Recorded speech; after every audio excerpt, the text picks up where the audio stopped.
opportunity, the blessing, to meet Father Sophronios of Essex many times. He was never my spiritual father, but I often heard him speak on questions of prayer and the living of the Christian life. In his personal theology, Father Sophrony was also very bold. He extended the idea of kenosis, for example. The Greek fathers used the notion of kenosis, self-emptying, only with regard to Christ's incarnation. But Father Sophrony, in his theology, saw the act of creation as already an act of self-emptying. God, as it were, limits his omnipotence in order to make room for what is not himself.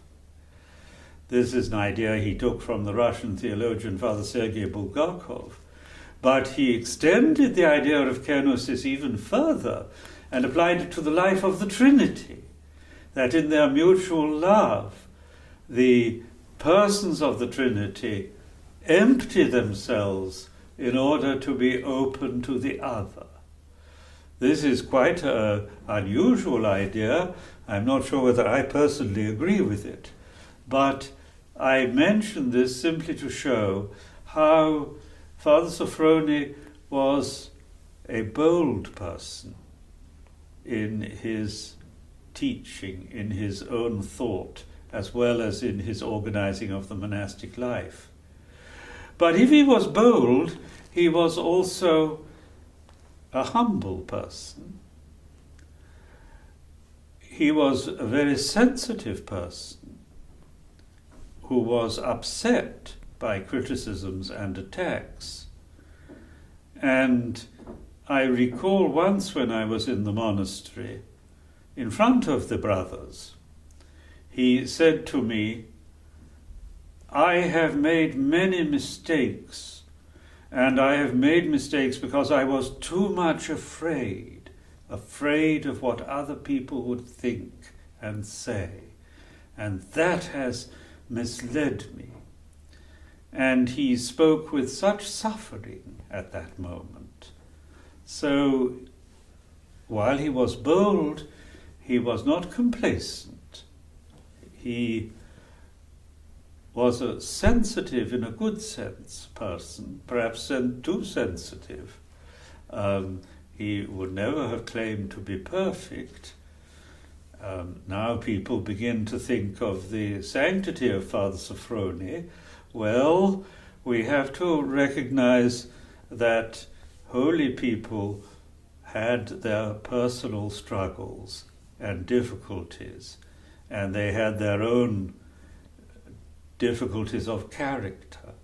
And Father Sophrony was well aware of his own failings.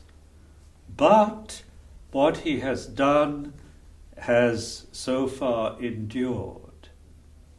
Aspect of Father Sophrony that I did not yet mention was his sense of humor.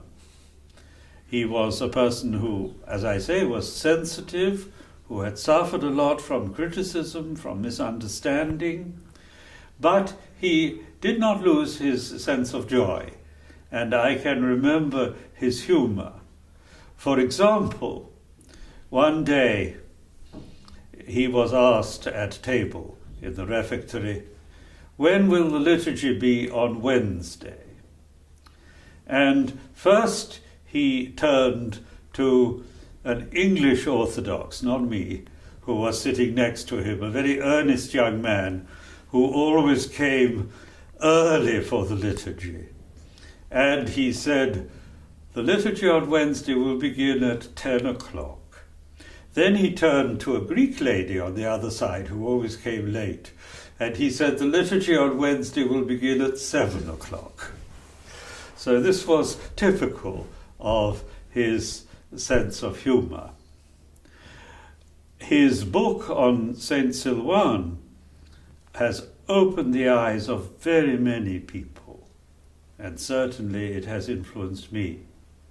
His own writings are often quite complicated, especially when he speaks about hypostasis. But his interpretation of the teaching of Saint Silvan is most valuable. And if it was not for Father Sofronie, the world would never have learnt about Saint Silvan, who led a hidden life in the Russian monastery. I remember when I went to the Russian monastery, back in the 1960s, this was long before Saint Silvan had been glorified as a saint.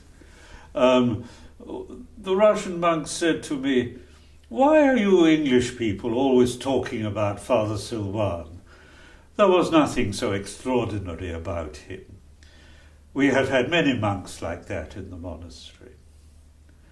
Yes, Father Silvan was a humble monk who faithfully led the life of prayer, such as the monk follows.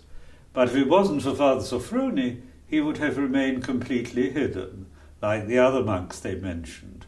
I'm sure there are many hidden saints on the Holy Mountain. But it's good that sometimes there is an interpreter who will make them known. And that is what Father Sofronie did.